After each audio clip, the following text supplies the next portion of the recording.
कल की पुराण और गरुड़ पुराण में ऐसी बातें लिखी गई हैं जो आपके रोंगटे खड़े कर सकती हैं। कलयुग के अंत की दृष्टि केवल कल्पना करने से ही मनुष्य का मन भय और आश्चर्य से भर सकता है। यह युग इतना भयावह होगा कि यह आपके दिल को झकझोर कर रख देगा। लेकिन यह कोई काल्पनिक कहानी नहीं बल्कि हकीकत है। इन पवित्र ग्रंथों में लिखी गई बातें हमें आने वाले समय की भयंकर सच्चाई से अवगत कराती हैं। आज हम इन्हीं के बारे में विस्तार से जानेंगे और आपको बताएंगे। हमारा निवेदन है कि हमारे साथ बने रहें। कलयुग के अंत की कहानी को जानने से पहले आइए कुछ उन पहलुओं को समझते हैं जो सृष्टि के इस चक्र को समझने में महत्वपूर्ण हैं। सबसे पहले हम उस कहानी को जानेंगे जो इन ग्रंथों में वर्णित है। इसके बाद हम आपको वे सभी मनोरंजक और भयावह दृश्य बताएंगे जो कलयुग के अंत में घटित होंगे। तो हमारे साथ बने रहें, क्योंकि यह यात्रा न केवल ज्ञानवर्धक होगी बल्कि आपको गहराई से सोचने पर भी मजबूर करेगी। हिंदू शास्त्रों में कलयुग की आयु 4,32,000 वर्ष मानी गई। यह विवरण भागवत पुराण, विष्णु पुराण मिलता है। कलयुग की शुरुआत महाभारत युद्ध के बाद द्वापर युग के अंत में मानी जाती है। वर्तमान में लगभग 5,000 वर्ष बीत चुके हैं और अभी भी लगभग 4,27,000 वर्ष शेष। इन ग्रंथों में कलयुग के लक्षण, मानव व्यवहार और इसके अंत के संकेतों का वर्णन किया गया है जो हमें इस युग की चुनौतियों के प्रति सचेत करते हैं। महाभारत के युद्ध की समाप्ति के पश्चात जब धर्मराज युधिष्ठिर हस्तिनापुर के सिंहासन पर आसीन हुए, उनके मन में सृष्टि के भविष्य को लेकर अनेक प्रश्न और चिंताएं उत्पन्न हुई। द्वापर युग अब समाप्ति की ओर था और कलयुग के आगमन के संकेत स्पष्ट रूप से दिखाई देने लगे थे। युधिष्ठिर को यह भय सता रहा था कि आने वाले युग में मानव जीवन का स्वरूप क्या होगा, धर्म की स्थिति क्या रहेगी और सत्य का क्या हश्र होगा। इस चिंता का समाधान पाने के लिए उन्होंने अपने चारों भाइयों भीम, अर्जुन, नकुल और सहदेव के साथ भगवान श्री कृष्ण से परामर्श करने का निश्चय किया। युधिष्ठिर ने अपने भाइयों को बुलाया। अर्जुन, जो हमेशा युद्ध के लिए तत्पर रहते थे, ने चिंतित स्वर में पूछा, हे बड़े भ्राता, आप इतने व्याकुल क्यों हैं? क्या किसी शत्रु ने हस्तिनापुर पर आक्रमण करने का दुस्साहस किया है? यदि ऐसा है तो आप आज्ञा दीजिए, मैं अभी जाकर उसका नाश कर दूंगा। युधिष्ठिर ने गहरी सांस लेते हुए कहा, हे अर्जुन, मैं तुम्हारे पराक्रम से भली भांति परिचित हूं। इस पृथ्वी पर कोई भी शत्रु इतना साहसी नहीं कि हस्तिनापुर पर आक्रमण का विचार भी करे। मेरी चिंता किसी बाहरी शत्रु से नहीं बल्कि कलयुग के आगमन से है। मुझे यह भय सता रहा है कि आने वाले समय में मानव समाज किस दिशा में जाएगा, धर्म और सत्य की क्या स्थिति होगी। भीम, जो अपने बड़े भाई की हर चिंता में सहभागी होते थे, बोले, हे भैया, आपकी चिंता हमारे मन में भी भय और अनिश्चितता उत्पन्न कर रही है। कृपया हमें बताइए कि कौन सा संकट हमारे सामने है। युधिष्ठिर ने गंभीर स्वर में उत्तर दिया, हे भीम, तुम ठीक कहते हो। एक भयंकर संकट आने वाला है। मैं कल युग के प्रभावों के बारे में सोचकर चिंतित हूं। इसलिए मैंने निश्चय किया है कि हमें द्वारिकाधीश श्री कृष्ण के पास जाना चाहिए। केवल वही हमें इस चिंता से मुक्ति दिला सकते हैं। सभी पांडवों ने युधिष्ठिर की बात से सहमति जताई। अर्जुन ने कहा, आप सत्य कह रहे हैं भैया। श्री कृष्ण ही इस समय सबसे ज्ञानी और भविष्य दृष्टा हैं। हमें उनके पास जाना चाहिए। भीम ने भी उत्साहपूर्वक कहा, हे धर्मराज, मैं आपके साथ। हम सब द्वारिका चलकर श्री कृष्ण से परामर्श करेंगे। इस प्रकार सभी पांडव द्वारिका की ओर प्रस्थान करने लगे। द्वारिका की पवित्र नगरी में पहुंचकर पांडवों का भगवान श्री कृष्ण ने हार्दिक स्वागत किया। युधिष्ठिर ने उनके चरणों में प्रणाम करते हुए कहा, हे केशव, आपको बारंबार नमस्कार। द्वापर युग अब समाप्त होने वाला है और कल युग के संकेत दिखाई दे रहे हैं। मैं यह जानना चाहता हूं कि कल युग में मानव का स्वभाव और आचरण कैसा होगा, वह किन कर्मों में लिप्त होगा और मोक्ष प्राप्ति के लिए उसे क्या करना होगा। श्री कृष्ण ने मुस्कुराते हुए कहा, हे धर्मराज, आपकी जिज्ञासा उचित है। कलयुग के प्रभावों को समझना अत्यंत महत्वपूर्ण है, किंतु इसका उत्तर मैं आपको सीधे नहीं दे सकता। इसके लिए आपको और आपके भाइयों को कुछ विशेष अनुभव प्राप्त करने होंगे। युधिष्ठिर ने उत्सुकता से पूछा, हे माधव, आप जिस प्रकार की परीक्षा की बात कर रहे हैं उसके लिए हमें क्या करना होगा? श्री कृष्ण ने कहा, हे महाराज, आपको और आपके चारों भाइयों को अलग अलग दिशाओं में स्थित घने और रहस्यमय वनों में जाना होगा। वहां आपको कुछ विचित्र और अद्भुत दृश्य दिखाई देंगे। उन अनुभवों को मेरे पास लौटकर साझा करें, तब मैं आपको कलयुग के प्रभावों के बारे में विस्तार से बताऊंगा। युधिष्ठिर ने कहा, जैसी आपकी आज्ञा केशव। आप जिस स्थान की ओर संकेत करेंगे हम वहां जाने को तैयार। श्री कृष्ण ने कहा, आप और आपके भाई अलग अलग दिशाओं में जाइए। वहां भयंकर वन है। उनमें कोई असामान्य घटना दिखे तो उसे मेरे पास लौट कर बताइए, मैं आपको कलयुग का रहस्य समझाऊंगा। श्री कृष्ण की आज्ञा का पालन करते हुए पांडव अपने रथों से उतरे और पैदल ही वन की ओर चल पड़े। वन का वातावरण शांत किंतु रहस्यमय था। पांडव अलग अलग दिशाओं में गए ताकि अधिक से अधिक अनुभव प्राप्त कर सके। युधिष्ठिर का अनुभव। युधिष्ठिर को एक घने वन में एक विचित्र दृश्य दिखा। उन्होंने एक विशालकाय हाथी देखा जिसके 2 सूंड थे। ये हाथी अपनी दोनों सूंडों से वन के पेड़ों को उखाड़ रहा था, मानो उसकी शक्ति अतुलनीय हो। युधिष्ठिर आश्चर्यचकित हो गए, सोचने लगे कि यह दृश्य क्या संकेत देता है। अर्जुन का अनुभव। अर्जुन एक शांत और सुंदर वन में पहुंचे जहां पक्षियों की मधुर चहचहाहट गूंज रही थी। वहां उन्होंने एक विशाल पक्षी देखा जिसके पंखों पर वेदों की रचाएं लिखी थी, किंतु यह पक्षी मृत जीवों का मांस खा रहा था। अर्जुन ने सोचा, यह कैसा विरोधाभास, एक ओर वेदों का ज्ञान, दूसरी ओर मांसाहार। भीम का अनुभव। भीम एक हरे भरे चारागाह में पहुंचे जहां गायों का झुंड चल रहा था। वहां उन्होंने देखा कि एक गाय ने बछड़े को जन्म दिया और उसे इतनी जोर से चाटने लगी कि बछड़ा लहूलुहान हो गया। भीम ने सोचा, यह कैसी ममता है जो अपने ही बच्चे को घायल कर रही है। सहदेव का अनुभव। सहदेव एक शांत जलाशय के पास पहुंचे जहां 7 कुएं थे। 6 कुओं में पानी भरा था, किंतु सबसे गहरा बीच वाला कुआं पूरी तरह सूखा था। सहदेव ने इस दृश्य को देखकर सोचा कि यह क्या संकेत देता है। नकुल का अनुभव।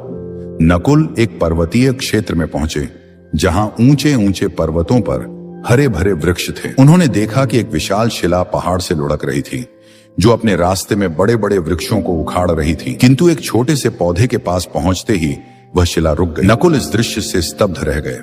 श्री कृष्ण द्वारा अनुभवों का अर्थ शाम होते ही पांडव वन से लौटे और श्री कृष्ण के पास अपने अनुभव साझा करने पहुंचे। युधिष्ठिर का अनुभव। युधिष्ठिर ने कहा, हे प्रभु, मैंने 1-2 सूंडों वाला हाथी देखा। श्री कृष्ण ने मुस्कुराते हुए कहा, हे धर्मराज, यह दृश्य दर्शाता है कि कलयुग में शासक दोनों ओर से शोषण करेंगे। वे प्रजा से सेवा और भक्ति मांगेंगे किंतु अपने स्वार्थ के लिए उनका दोहन करेंगे। दिखावे में वे धर्मी होंगे किंतु अंदर से स्वार्थी। अर्जुन का अनुभव। अर्जुन ने बताया, प्रभु, मैंने एक पक्षी देखा जिसके पंखों पर वेदों की रचाएं थीं, किंतु वह मांस खा रहा था। श्री कृष्ण ने कहा, हे अर्जुन, कलयुग में विद्वान और पंडित कहलाने वाले लोग ज्ञान तो रखेंगे किंतु उनका हृदय पवित्र नहीं होगा। वे धर्म और वेदों का उपयोग केवल धन कमाने के लिए करेंगे। भीम का अनुभव। भीम ने कहा, प्रभु, मैंने एक गाय को अपने बछड़े को इतना चाटते देखा कि वह घायल हो गया। श्री कृष्ण ने उत्तर दिया, हे भीम, कलयुग में माता पिता का अत्यधिक स्नेह बच्चों को आत्मनिर्भर बनने से रोकेगा। उनकी ममता बच्चों के लिए बाधा बन जाएगी। सहदेव का अनुभव। सहदेव ने बताया, प्रभु, मैंने 7 कुओं में से बीच का सबसे गहरा कुआं सूखा देखा। श्री कृष्ण ने कहा, हे सहदेव, कलयुग में लोग दिखावे में धनवान होंगे किंतु अपने पड़ोसियों की भूख प्यास की परवाह नहीं करेंगे। स्वार्थ इस युग की पहचान होगा। नकुल का अनुभव। नकुल ने कहा, प्रभु, एक विशाल शिला बड़े बड़े वृक्षों को उखाड़ रही थी किंतु एक छोटा पौधा उसे रोक देता। श्री कृष्ण ने कहा, हे नकुल, कलयुग में धन और सत्ता मनुष्य के पतन को नहीं रोक पाएंगे किंतु भगवान का नाम और सच्ची भक्ति जो एक छोटे पौधे के समान है उसे बचा सकती है। गरुड़ पुराण में एक प्रसंग में गरुड़ जी ने भगवान विष्णु से प्रश्न किया, हे प्रभु, 4 युगों सतयुग, त्रेता युग, द्वापर युग और कल युग में कलयुग को सबसे भयावह क्यों माना जाता है? इसके अंत के क्या संकेत होंगे और यह युग कैसे समाप्त होगा? भगवान विष्णु ने उत्तर दिया, हे गरुड़, कलयुग में अधर्म, स्वार्थ और पाप का बोलबाला होगा। इसके अंत के समय कुछ विशेष संकेत प्रकट होंगे जो सृष्टि के विनाश की ओर इशारा करेंगे। आइए इन 5 प्रमुख संकेतों को एक एक करके विस्तार से समझते हैं। कल युग के अंत में मानव जीवन की आयु अत्यंत कम होकर मात्र 20 वर्ष रह जाएगी। लोग 12 वर्ष की आयु में ही वृद्धावस्था के लक्षण दिखाने लगेंगे। उनके बाल सफेद हो जाएंगे, चेहरों पर झुर्रियां पड़ जाएंगी और शरीर कमजोर व रोगग्रस्त हो जाएगा। यह शारीरिक पतन मानव की जीवन शैली और नैतिकता के ह्रास का परिणाम होगा।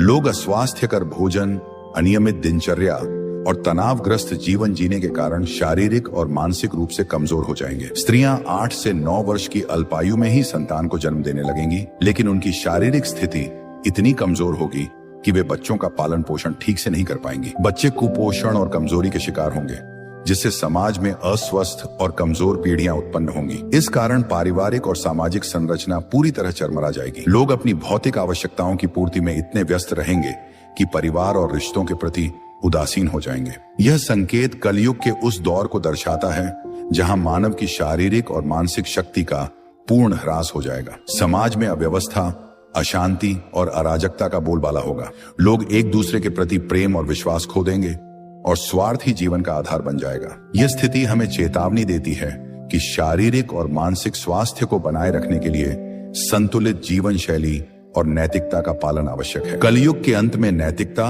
और धर्म का इतना ह्रास हो जाएगा कि पतिव्रता स्त्रियां लगभग लुप्त हो जाएंगी। एक स्त्री कई पुरुषों के साथ संबंध स्थापित करेगी, जो सामाजिक और नैतिक पतन का स्पष्ट संकेत होगा। लोग धार्मिक कार्यों जैसे पूजा पाठ, श्राद्ध, अंतिम संस्कार और विवाह जैसे संस्कारों को पूरी तरह त्याग देंगे। जल की कमी के कारण लोग स्नान करना बंद कर देंगे, जिससे शारीरिक और आध्यात्मिक शुद्धता नष्ट हो जाएगी। भोजन में मांसाहार का प्रभुत्व होगा और सात्विक भोजन जैसे फल, सब्जियां और अनाज दुर्लभ हो जाएंगे। लोग चमकीले, तंग और भड़कीले वस्त्र पहनेंगे, जो उनकी भौतिकता और आध्यात्मिकता से दूरी को दर्शाएंगे। समाज में स्वार्थ, लालच और छल कपट का बोलबाला होगा। रिश्तों में विश्वास की कमी हो जाएगी और लोग केवल अपनी सुख सुविधाओं के लिए जिएंगे। यह संकेत समाज में नैतिकता के पतन और रिश्तों के टूटने की स्थिति को दर्शाता है। लोग धर्म और कर्तव्यों से विमुख होकर केवल सांसारिक सुखों की तलाश में रहेंगे। यह स्थिति सामाजिक अविश्वास, अशांति